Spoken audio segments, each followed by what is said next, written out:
Hi, I'm Laurie Oberman, CEO of Talking Business.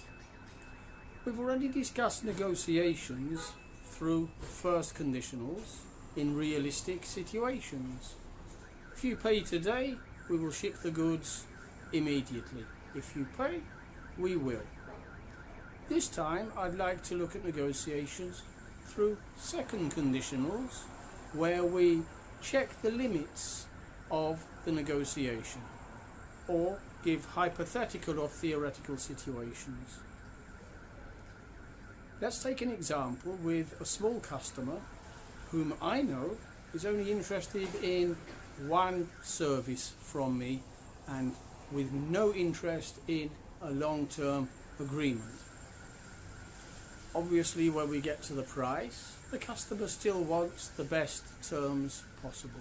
So I say, if you agreed to a long-term contract, we would be able to offer you better terms. Now here the grammar is if you agreed, past simple, and we would instead of we will. Why? Because it's theoretical, it's hypothetical. I know they're a small company, I know they are coming only for a one-off service. If you agreed to a long-term contract, we would give you, or we would offer you better terms, but we know that's not going to happen. Let me give you a second example of a hypothetical or theoretical situation. I charge a customer interest if they pay late, and after a while their CFO, their Chief Financial Officer, phones me and says, "What's this interest?